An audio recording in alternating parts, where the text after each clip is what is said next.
Welcome to Out of the Blank.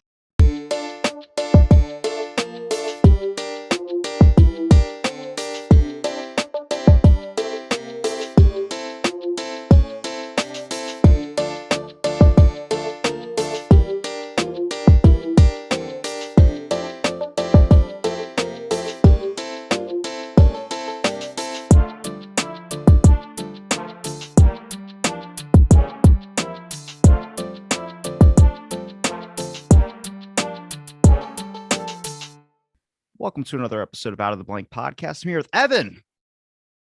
Hi, I'm an assistant professor at Rutgers University Camden in the history department there.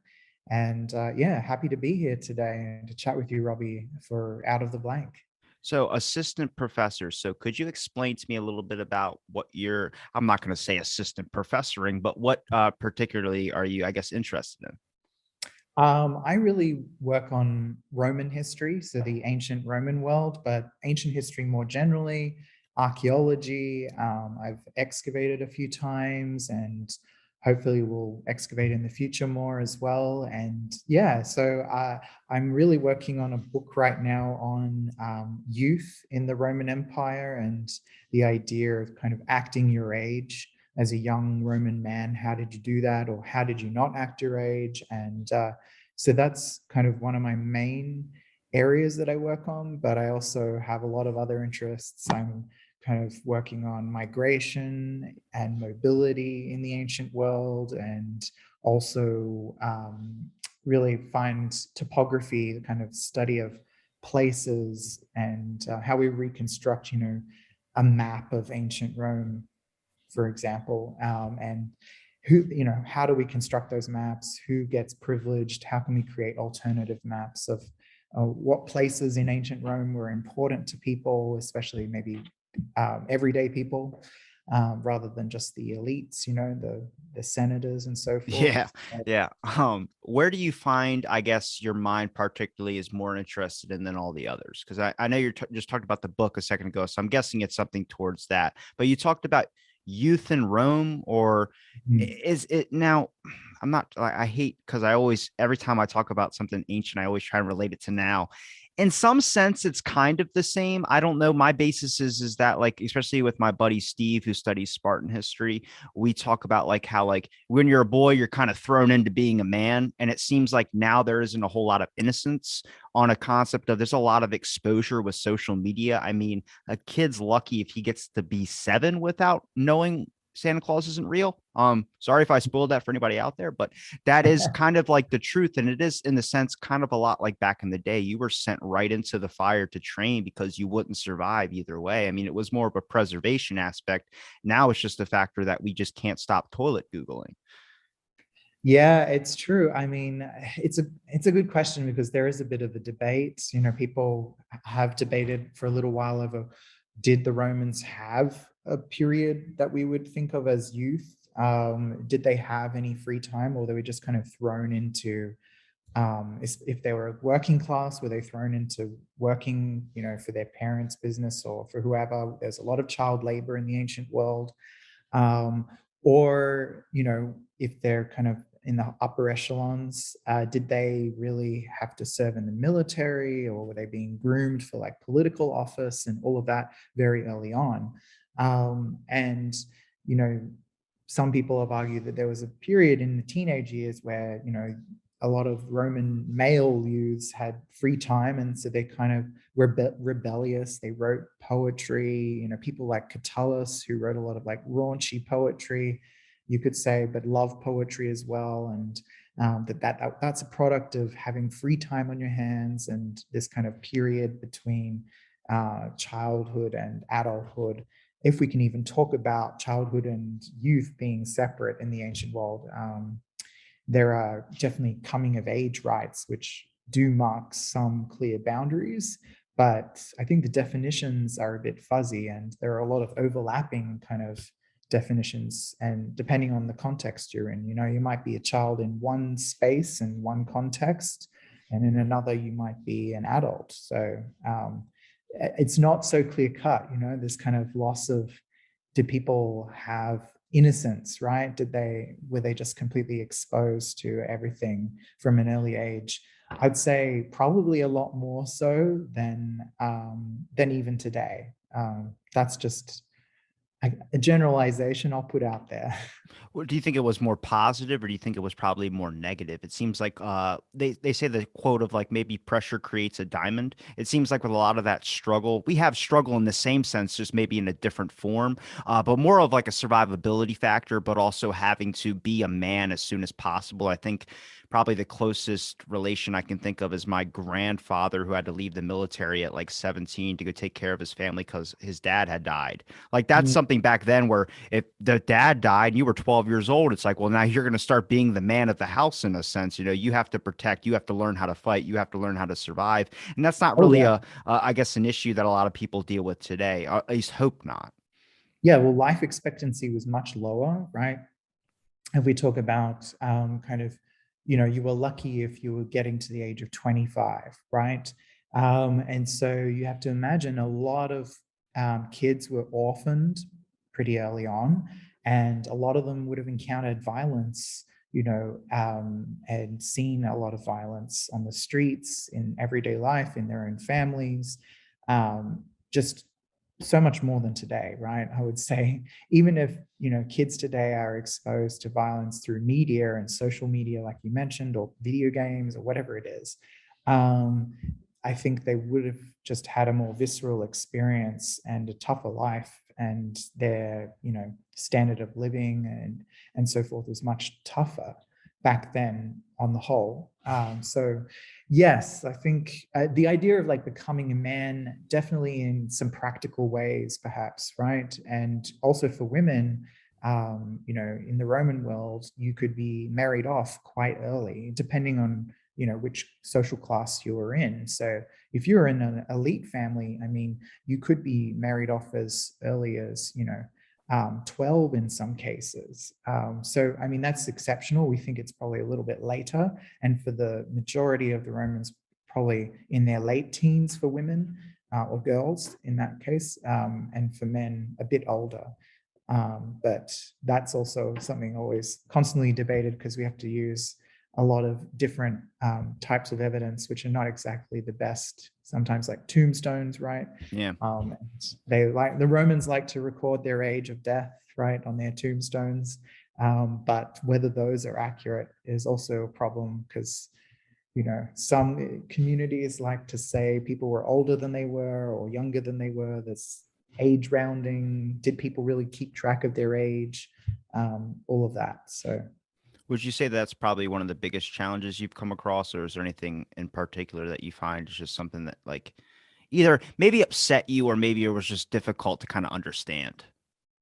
in my research, well, definitely, I would say it's very. My book looks a lot at the elite, and that's not because I didn't want to look at everyday youths, right? But the evidence we have is heavily skewed towards the elite. We have all the literary sources that have come down to us, and they're mostly written by and written for the elite. So there's that bias, and I try to correct that a bit by looking at graffiti and looking at the inscriptions we have in various media, and also other material culture.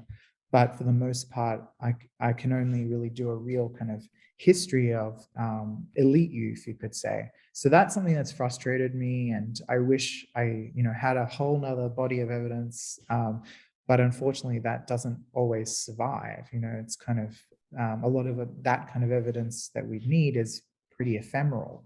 Um, so that's something that I wish I could do differently. But That you come across that a lot with ancient history. You see the kind of Mhm. the I guess not really the range, but more of like it's written from the perspective of someone who was literate, and sadly, a lot of the people that were able to at least be literate at the time were higher up classes, just because they had more, I guess, of an option or avenue to go down that. Mostly, if you Mm. were low class, sadly, you get cut off to just sent right into war rather than an option of trying to raise maybe to a different class standard or trying to live in a life of wealth.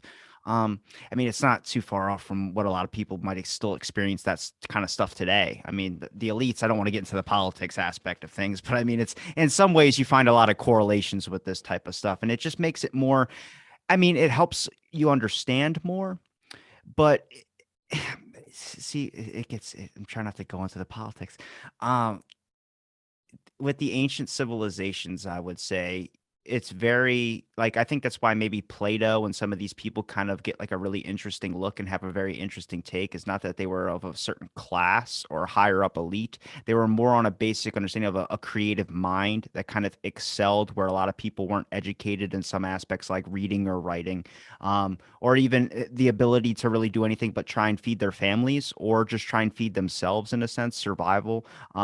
Like theater, for instance, Aristotle, if we bring it to him, I mean, might have seemed crazy for a lot of people to be trying to discover like comedy plays or those types of things. But to him, it was like the best way to speak the word of something is to be able to voice it out there and educate people on something, this passion that he had for something. I mean, that's kind of seen rarely, I would say. It's kind of like the underdog story, I would say, when you come across movies. I mean, I try and think of like creatives today, creatives taking a new form. But then what about creatives back in the day as well, too? There had to be people writing these issues down. There had to be conflicts of emotions, existential crises. But every kind of work that we have, a lot of it does come from a higher off class. And you're not really suffering from an existential crisis when you're doing okay when it comes to food ranges. Yeah, I mean, it's a good point. I mean, we do have some evidence. One of actually the people who taught me, Christina Milnor, has written a book on graffiti at Pompeii that are literary. A lot of them are, written maybe, by literate people, which also kind of brings into question, how do we define literacy? Um, is it just, that used to be thought was just 5% of the ancient world or ancient Roman world that was literate in the way that we kind of tend to think of it today, that could read and write to kind of a, passable level. But she's also shown, there was a kind of literary culture in the graffiti at Pompeii. And so people were writing poems to each other. They were expressing their existential crises in words scratched into the wall or written with charcoal, which often doesn't survive well, right? And so we do have some of that evidence.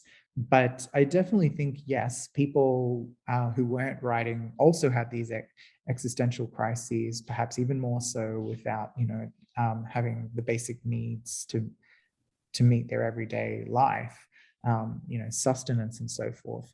But how they express that might have been different, right? Yeah. And so even if you're living high on the hog, I think you can still have that existential crisis, right? But we just may not think it's as important, right? As someone who wasn't. So I don't know if that answers your question, It but it does, because I mean, I guess I could be dismissive of it, but I think it's the same concept as your problems seem like a lot to you because they're your problems, and it's kind of like if you're a royal class, if you're a wealth class, maybe your biggest problem is the fact you couldn't go to a market because you could be grounded. That's just a stupid example, but I'm saying that's what it is. When someone Mhm. else's problem could be the fact that their family just got burned in a fire or something like that back in Yeah. the day. There's two problems, both to each person as an existential thing. I just find it interesting because everything's written with such like, it's why I love folklore so much, is everything's written with such creative inspiration where you gotta either wonder, is it psychedelics or is it something that they're doing something that's making them see these things. But it's also like a range of creativity, and I think that comes from an aspect of like, imaginary friends used to be huge when I was a kid. Man, there's no imaginary friends I hear about now. I don't know if people are still holding on to theirs from like when they were a child and they're like in their 50s or something, still thinking about it. But it's a different thing because now we have technology to kind of guide our time. A lot of that stuff where you're talking about being on a battlefield or something like that, you do have your thoughts, you have the people around you as well too, but you do spend a lot of time pondering things as well too. Yeah, I hadn't really thought about the imaginary friend in a while. And I don't know of any examples of that in ancient literature, but yeah, the being alone with your thoughts, how do people process that or deal with that differently. Yeah. Because it brings in a bigger question of like, did Aristotle think the way he thought because he had a lot of time alone? Did he think the way that he thought because maybe someone told him at a young age that he was more advanced than everybody else? And then that just ingrains in your head is that means everything I have to think of has to be pretentious, or maybe everything I have to think of has to be so far out there. And it changes your thought where you start getting into these weird, I'm not talking trying to get into skeptical territory, but it just, it's so hard because you got to remember to not put your mindset that you have now into the mindset back then. But it's really fun to kind of just look and just be skeptical on a lot of things as well too. I mean, not only the fact of, yeah, you might have some datings or some types of things that can bring evidence to the fact of this historical thing, but it's also makes the subject more entertaining when you can really, especially for like a novice person like myself that can just come across it and read something, to have this, like, I wonder if it brings more excitement to it. Not that it's not exciting already. It's just the concept of it makes it more for the average person that spends most of their time making a TikTok or something. They can come across this and be like, well, that's pretty neat. Yeah, I mean, for someone like Aristotle, I mean, it's hard for me to do that because I'm a historian, Yeah. so we want to contextualize everything and say, well, Aristotle was a product of his circumstances, and he was an elite. He did have the time to think about these things more than other people did. He had the resources to do that rather than average Joe Blow on the street who was trying to make ends meet. And Aristotle was the tutor to Alexander the Great, and so people like Alexander and Aristotle, they had that life of the mind in a way that wouldn't have been the same as someone who didn't have access to a Greek philosopher as their tutor, right?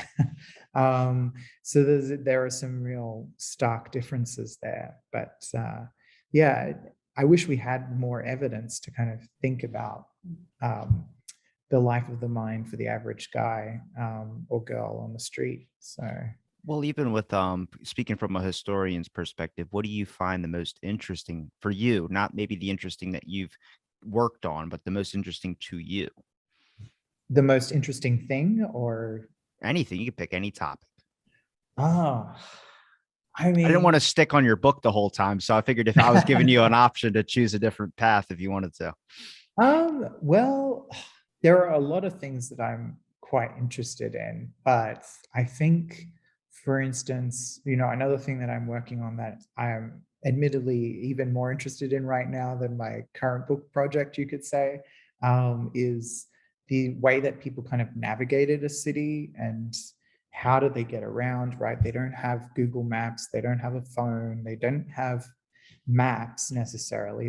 The Romans did have maps, but they didn't have, you know, the average tourist map that you'd take to Rome today. Or I mean, I still see tourists with maps, and even when they have Google Maps at their in their phone. But how did they get from point A to B? How did they navigate a new city?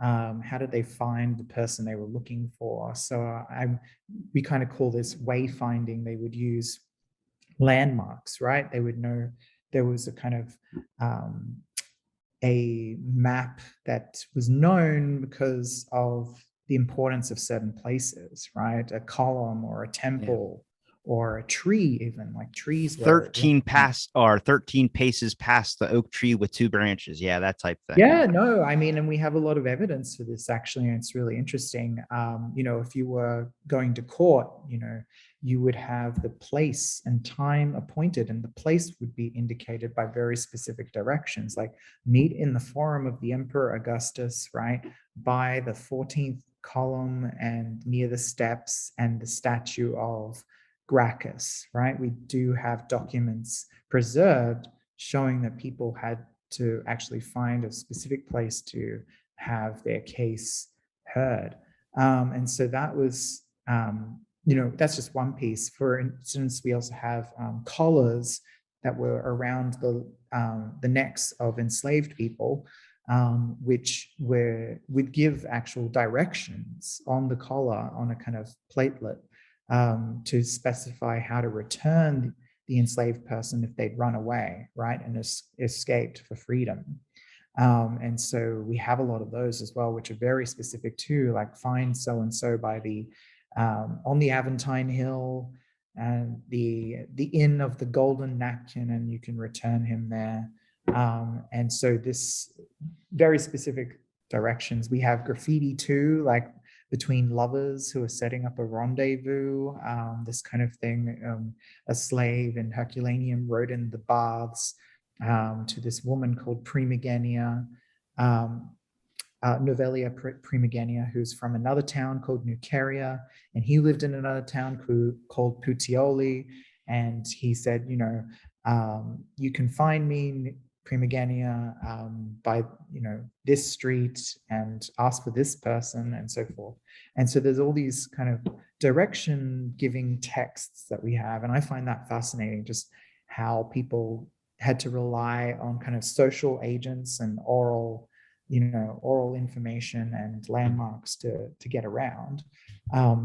And also how this then feeds into how people thought of themselves, and their sense of identity would be tied to a place. Like, we do have this still today to some extent. If you think of certain districts where people work and they're known for that industry that they're in, their trade, like in New York, you have like the flour district and the meat packing district, Yeah. and all of these regions of the city that were associated with a certain trade. And Rome had that too. They had certain streets and certain neighborhoods associated with certain trades.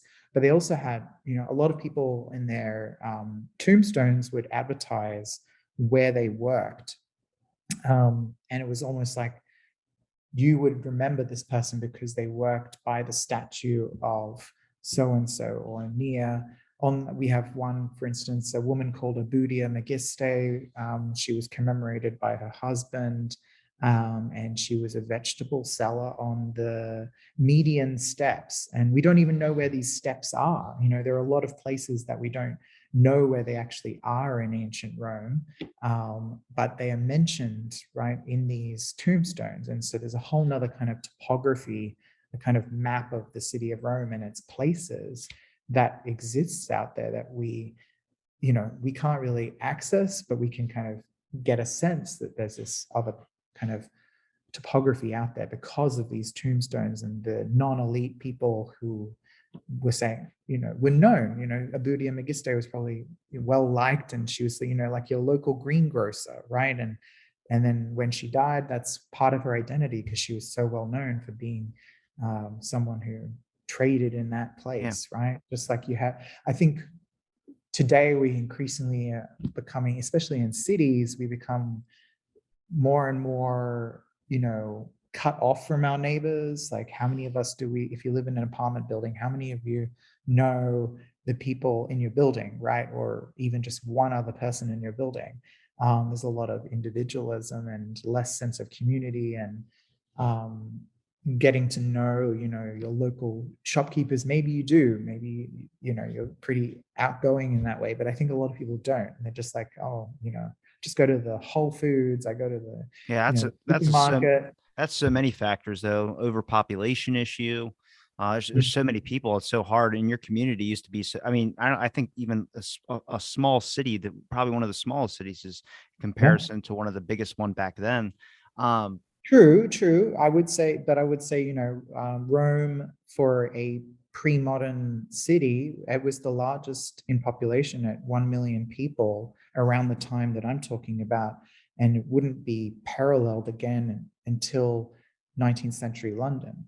And so, in terms of its population. And so the population density in Rome was pretty intense for that time.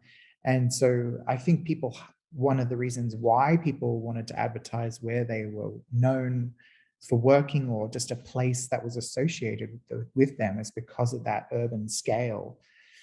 Do you And but do you think yeah. it's more of a growth aspect? Like I doubt everyone in Rome knew kind of like meant to want to talk to every single person. I think it was maybe if you were a shopkeeper and specifically, or if you had something that they needed from you, such as like a fisherman down at the dock is going to want to get to know the person who's selling the fish. They're going to have a good relationship. It's kind of like simple down here. If you want good bakery food, you make friends with the baker, and then you're getting the fresh stuff. Yeah, no, there's definitely local connections there, and advertising where you worked in your, when you die and someone advertised that you were working there in this area, and that's part of your identity. I definitely think it's speaking to a particular audience. Not everyone is going to know, oh, I knew that woman, she worked on those steps, right? They didn't, it's a particular audience, it's pretty local, but I think that idea of the local is not as common today. I don't know, maybe it's not. I live in Philadelphia, and I It's think there's probably, some of it here, but like yeah. I lived in New York for 6 years and I felt like maybe there's some of that. It depends. It depends. It can be people's sense of place is maybe less it's less anchored sometimes because we are living in such a globalized world Yeah. where it, It's definitely it's definitely probably been limited to people who live in their still like their childhood towns, like people who never left their childhood towns and just know everyone there. "Oh, that's Bill from it."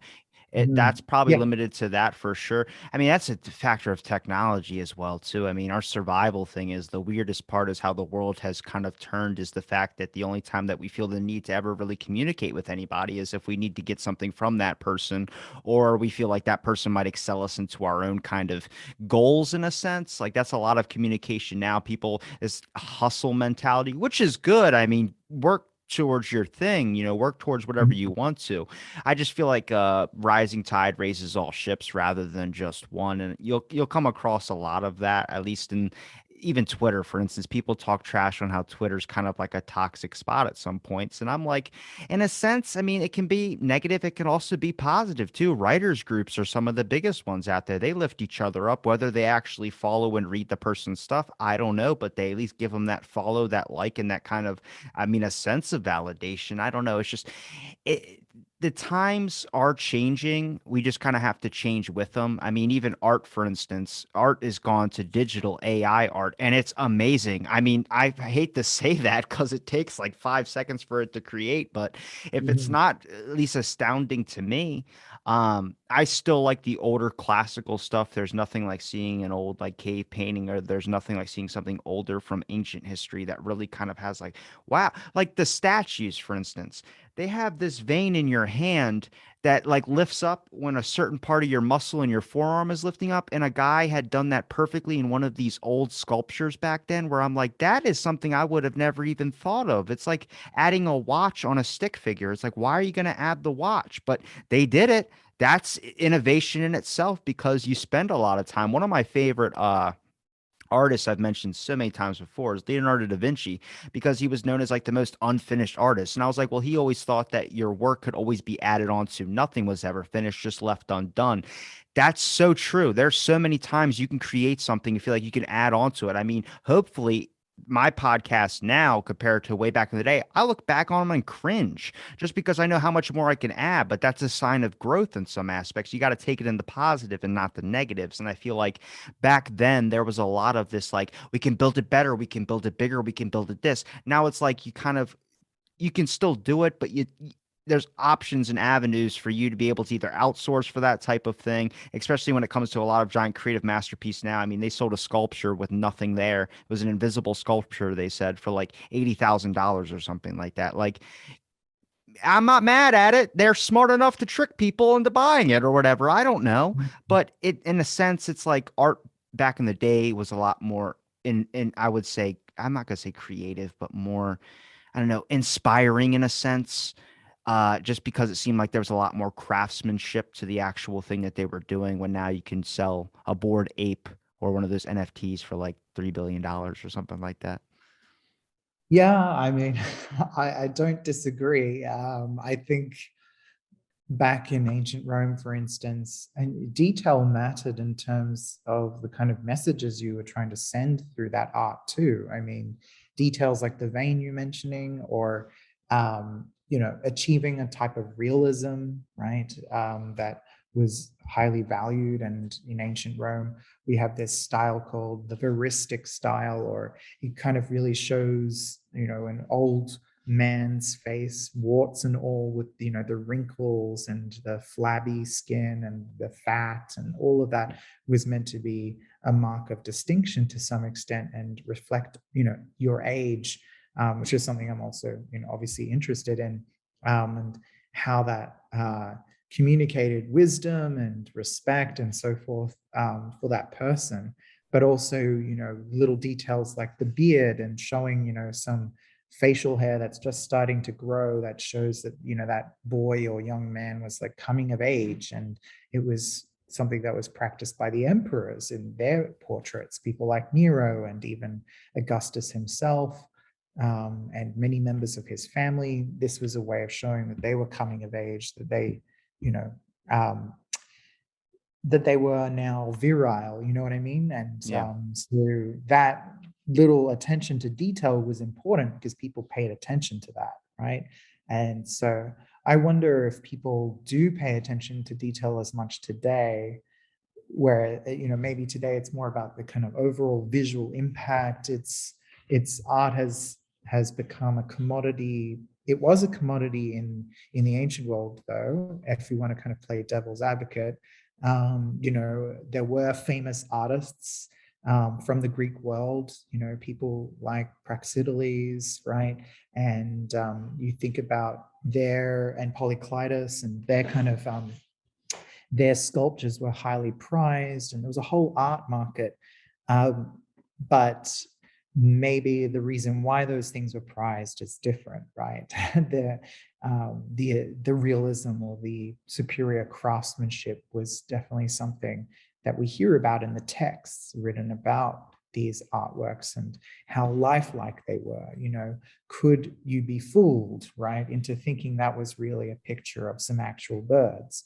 And or was that really some fruit, right? And there are a lot of stories about this in, people like Pliny the Elder. In his work Natural History records a lot of these stories about the realism and the illusionism of these works.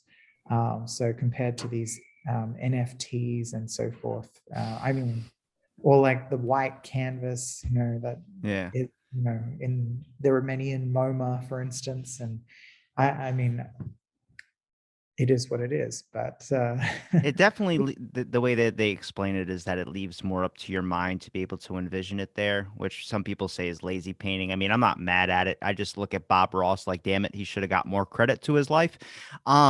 He's doing so a little bit more now, but I can't remember if it's Roman or Greek.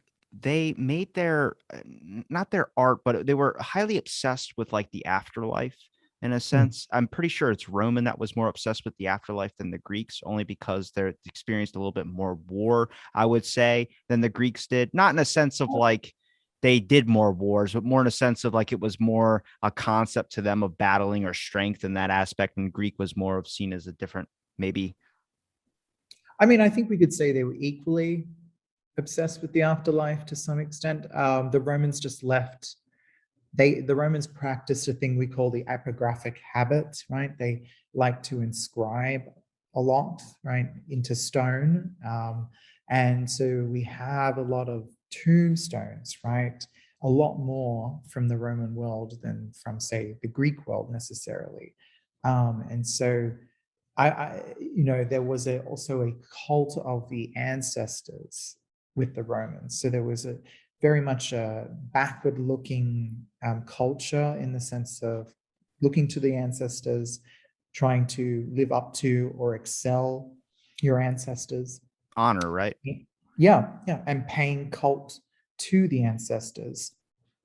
So commemorating them and remembering them. There's a heavy emphasis on memory, and that was present in Greek culture too, but I think to a greater extent in Roman culture.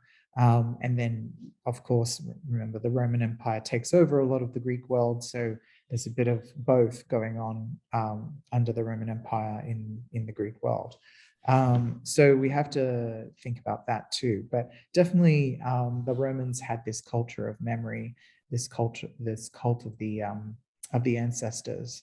So maybe that's, I don't know, maybe that's where your thoughts were coming from, but Do on you that front. do you think it's because of these values or morals that they kind of held as standards, or I would say had this mindset? And do you think that's also might have affected with their age as well too? Because I mean, if we talk about their exposure had to be insane for them back then as well too. I mean, just the fact of you're a kid, you have to kind of hurry up and put on your big boy pants to do all like the heavy hardcore activities. You can't just kind of sit around and play or Twitch stream or anything like that.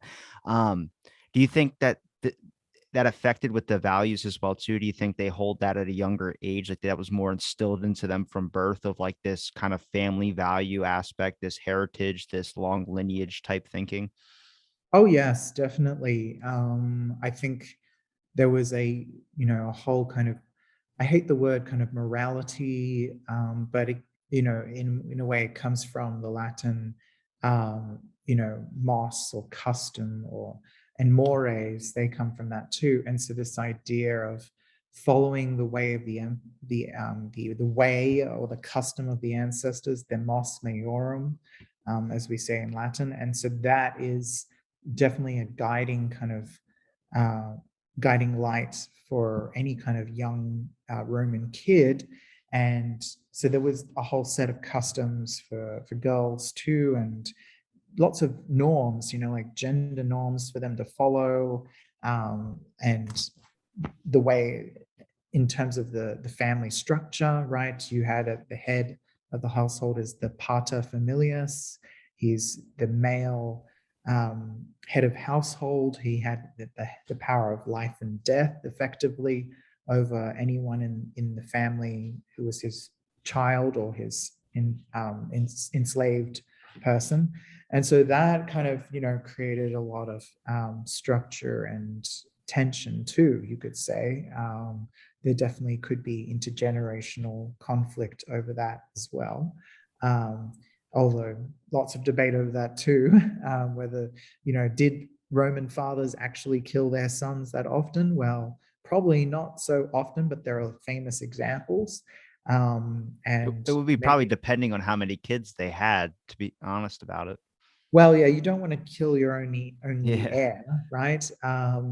But it depends. But it definitely was used as a moral example, you could say, right? And an example of what not to do, right? Oh, you don't contravene your father's authority and so forth, and you don't betray the Roman state and these kinds of things. These stories were held up and then read by later generations. And so they were kind of trained to act in a certain way. Yeah. I start thinking a little bit. Like I said, the skeptical part where I start wondering how many outcasts there were. I mean, how many people go through like a rebellious teen stage? And it's like Mm. you see, I wonder how that, if there was even that back then, or were they just Well, casted out? there were definitely, you know, there were, we often don't hear about these people, right? Because they're not going to be the ones writing the narratives. But there are people who weren't so successful in their careers, or people who didn't choose to follow the political path, for instance. And so someone like Catullus, or someone who chose to remain out of the political spotlight, like Cicero, his best friend Atticus. He was very, very wealthy, and he could have become a very successful politician, probably, but he decided that he wanted to just live a leisurely life. And so I think different paths started to open up as the Roman Empire expanded. People's expectations changed too. And so there is some historical change as well. And it wasn't just you must pursue a military career and become a politician. And as for outcasts, I mean, we hear a little bit about them, and they're often the kind of political miscreants, the people who are attacked, and their youth is attacked, later on. People like Catiline, you might have heard of the Catilinarian conspiracy in 63 BC, right? His youth was attacked, and also Cicero's enemy Clodius and his enemy Mark Antony. All of these people, their youth was attacked as being debauched, lots of sexual crimes, and they transgressed the boundaries, and they did all the wrong things as a youth, and that then played into their poor character as an adult. Yeah. But in terms of outcasts in society, we don't really have as much evidence, but I'm sure there were, right? And being there were definitely outcast categories like becoming a gladiator, that kind of thing. When emperors started to participate in gladiatorial games, it was shocking because that was a sphere of activity, that was a job that was filled with stigma, right, of infamy, basically, being infamus in Latin, just like sex work was too. And so there's that kind of way of thinking about outcasts as well. And then there's a whole thing of political exiles too, but that's later on and not usually connected to youth. But Do you ever try and trying to phrase this correctly? Do you ever, because like I want to bring it to the book. Do you ever feel like, at least when studying kind of like the youth aspect of things, do you ever start to notice like those simple characteristics or anything similar to today's times? Like not trying to examine it fully and maybe taking you out of your historian shoes a little bit, but more on an aspect of like personal thing. Like, do you ever start? Because I start contemplating more. Like, I went to school for psychology a little bit, so I was like just walking around, kind of starting examining people left and right, and then you kind of realize that you're pulling thing from one thing and putting it into another. Do you ever do that? um, I guess I mean, I'm fascinated by the idea of generations, for instance. Like, there's a lot of discourse today about Gen Z, millennials, That's Gen what I'm X, getting to. Yeah. boomers, all of that. And I think there was a recent New Yorker article a few months ago last year about, this whole idea of trying to separate out generations as a bit of a mirage, maybe. Um, but and how do we even define a generation? It's usually like an age cohort, right? People who go through particular things in like their youth, whatever, however we define that, kind of their teenage years and maybe their early 20s, significant events occur, right? Maybe it was World War II, maybe it was the 60s, maybe it was the Vietnam War, maybe it was the Reagan era, right? Maybe it was, maybe they went through the financial crisis. Maybe it's the next generation is defined by COVID, right? All of those things. But there was definitely generational awareness in ancient Rome. It's something I'm quite interested in. At least, Cicero who's one of my main sources for the late Republic. He was very anxious about the next generation who would follow on and kind of continue the Republic, especially after he returns from being exiled. He delivers a few speeches where he's very much concerned about the youth and trying to make them choose the right political path, like the right type of politics, which are his type of politics, obviously, right? He laments that when the civil war between Pompey and Caesar breaks out, that the majority of the youth have been lost, right? And they've been pulled over to Caesar's side of things. And so that definitely shows what he thinks is the right side to be on. But he doesn't like rabble rousers. He doesn't like how young men are trying to become. There's this political office in ancient Rome called the Tribune of the Plebs, and he's saying a lot of youths are trying to seek that office and stir up trouble, because it was an office used to kind of propagate popular legislation that would benefit maybe the wider populace, the plebs, but also benefit radical politics that were against the kind of conservative status quo that he was very much about. And so he talks about generations, and the youth is the next generation, is what he's thinking about. And I do kind of look at different age cohorts, and you could say that the Roman Republic had a few different generations, and the generation that grew up and experienced the first civil war in ancient Rome between Sulla, the dictator Sulla, well, he would become a dictator, and Gaius Marius, these two Roman big men.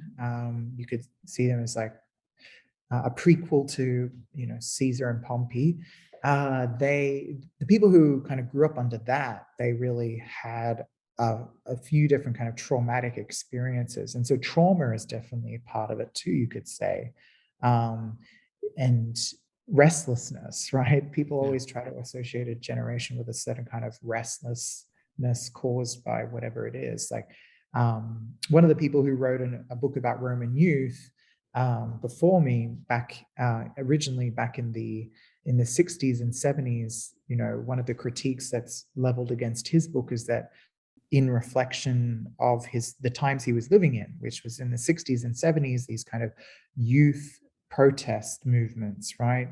Things like the 1968 uprising that we see across Europe, right? Protests in Europe especially. And there were also, you know, protests in the US and all of that. And so he tried to, you know, look for the restlessness that was he was seeing around him in ancient Rome as well. So you have to be careful about that. And so I'm kind of cognizant of when I'm thinking about generations in ancient Rome, did they really exist? I definitely do think the Romans thought about different generations simply, you know, in terms of sons, fathers, grandfathers, and then they kind of have a time period that's, you know, outside of living memory, right? And so they definitely had some generational awareness, and I think they definitely had an awareness of how events like the First Civil War that I was mentioning, one of the big events was the idea of prescriptions, which were basically Sulla, the dictator, as he became, drew up a list of people to have executed and their property confiscated, and their sons were not going to inherit this property, and their sons of these people executed were not meant to hold public office. So these people became known as the sons of the prescribed, but then they grow up and they become, you know, they want their rights. And so many of these people become associated with various political movements in that late Republican period. And it's an interesting, you could say they were a particular segment of a generation, right? Because not everyone was part of that. There were all the people who came out of that sitting pretty, right? So yeah, the idea of generation fascinates me, but we do have to be careful about how we apply it, and it doesn't apply to everyone, right? Yeah. Necessarily. My example I usually use when it comes to the words of value or wisdom that get spoken tend to be kind of looked upon the older generations and taken in more, even though a person who might be my age say the same exact thing as someone who might be of an older generation. And that older generation person will get listened to. But if I say it, I get looked at as a kid in some aspects, and it's hard to soak in some information that's coming from a 24-year-old, rather than if it's compared to someone who looks like they might have been experienced or what I would call seasoned a little bit more. Like we all know seasoned people who have experienced a whole lot of trauma in a short amount of time, which seems to have aged them. For instance, like I remember being 12 years old and there was a kid in my class who smoked cigarettes, and it was just like, oh my God, but you knew he had a bad home life. So you were like, that kid's got some season to him. You know, he's went down a different road than I've gone down, but it's the kind of like where we displace value. We blame a lot, like it seems like it's always a generation blaming another generation that's blaming another generation that's blaming another generation. It's not new. Mm, It's kind of always been there. But the value of wisdom, I feel like now is like the first time you're starting to see more options or avenues of heroes or idols being looked upon. And yeah, it might be a Twitch streamer, it might be a Minecraft person, but you're still seeing the value that gets recognized in someone doing something. I think Mr. Beast, I used to give him a lot of crap, mostly because he's just a popular YouTuber. I have no clue. He's like the Kardashians. I don't know why he's famous, but he's famous. But he spends a lot, like millions upon millions of dollars to make his videos, and also donates a lot of that money. It's spent $200 million, I think he spent cleaning up plastics out of the ocean. Like, that's someone that's like young and he has value and is seen as having value. Yeah, he has to make a large claim for it, but I'm starting to see that shift a little bit where it's not just the older generations that are kind of getting looked at as people to give you wisdom. Now, some of the younger generations, like people that are influencers on Twitter, that might say they're a philosopher. I don't really like that whole title thing, but if someone wants to go for it, sure. But they say some stuff where it's like, that kind of hits home. Juice World is a popular artist who died of an overdose, but he was a young kid who suffered from major depression and was very open about it in his songs. I listen to some of his stuff. It puts me in a mood sometimes, but it also captures that feeling where you don't have to say words. You can just nod your head and be like, yep, he gets it. I mean, I think you're onto something there in terms of there's definitely social media and just the broad, all these new avenues in which to reach people, right? Means that there isn't one kind of center of, you could say, authority, right? And people can create their own sources of that, whether we think they're right or wrong, right? Yeah. And that can have good and bad consequences, right? So I think, Twitter is one where we see, everyone is an expert, even if they're not, and so forth. And it can be a democratizing thing, right? But that definitely was not something that really existed so much in the pre-modern world. And there was a much tighter grip on information, yes, and who had a voice and Family who secrets.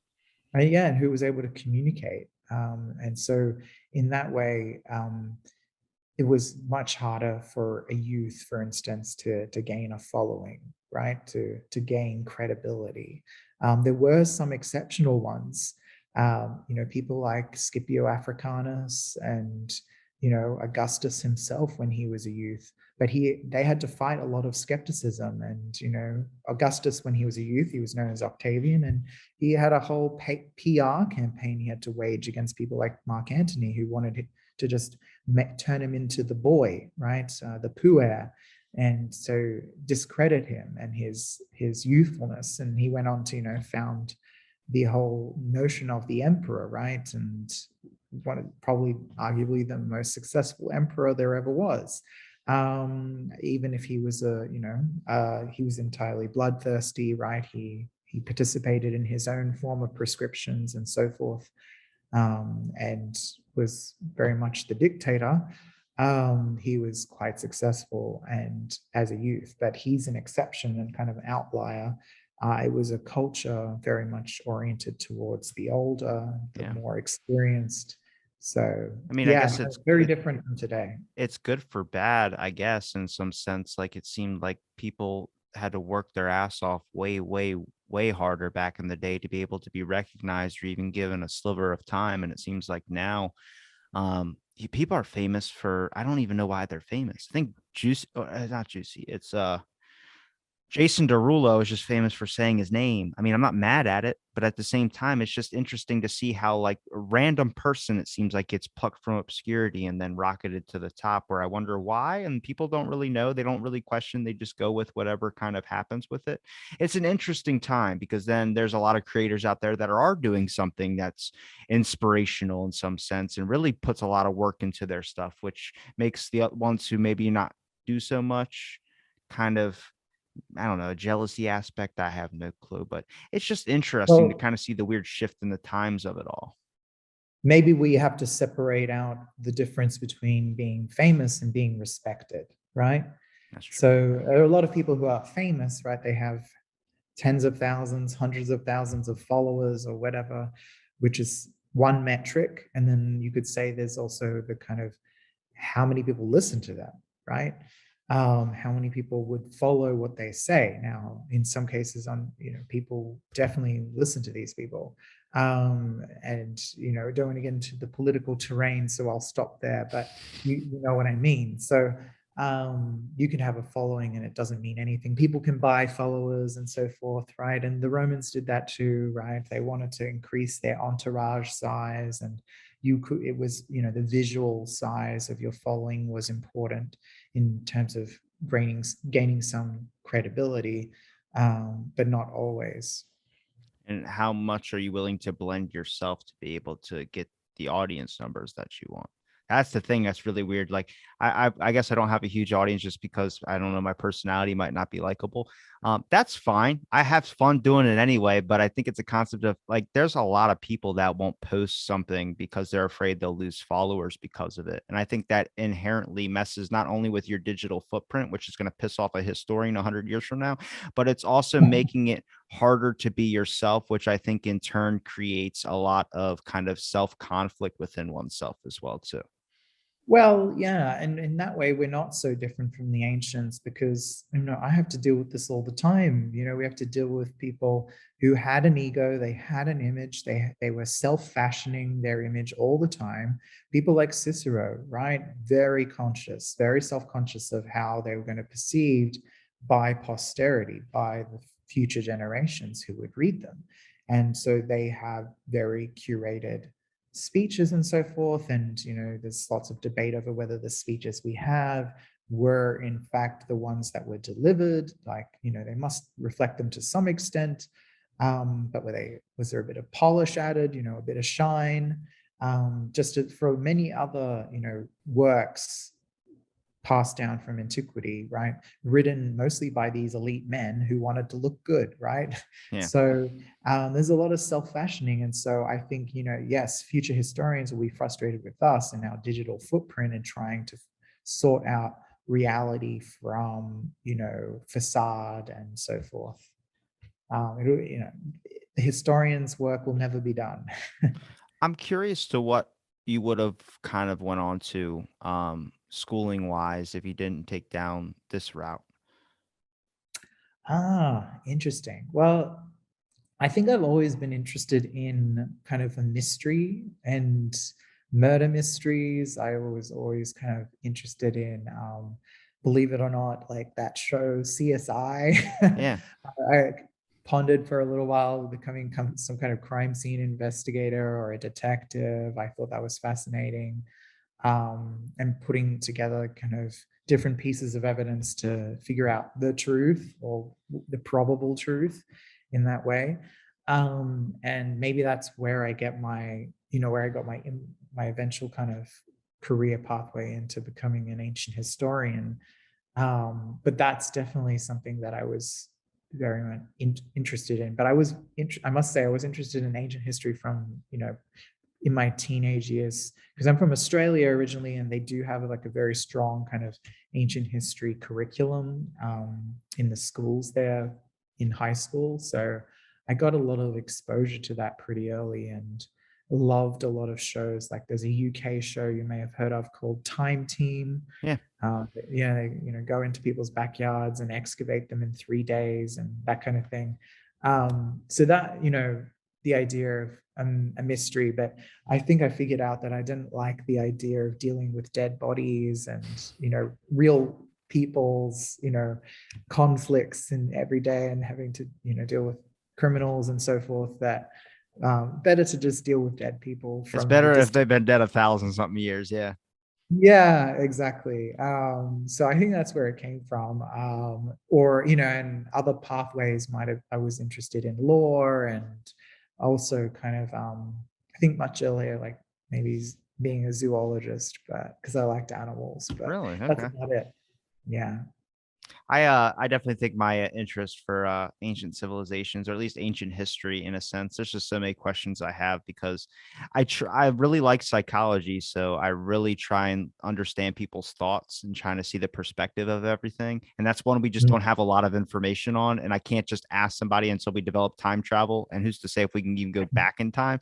Uh but I just have so many questions. So it's fun to really kind of draw lines and then see this and then get someone's perspective of, well, this was going on at the time. And then that can be this. And then you're like, okay, I didn't even think of that. And then it's just a constant learning process where it's like, I love that you kind of can't really 100% solve it, but it's Mm. just fun to just toss a paper ball at it and hope, something sticks. I don't know.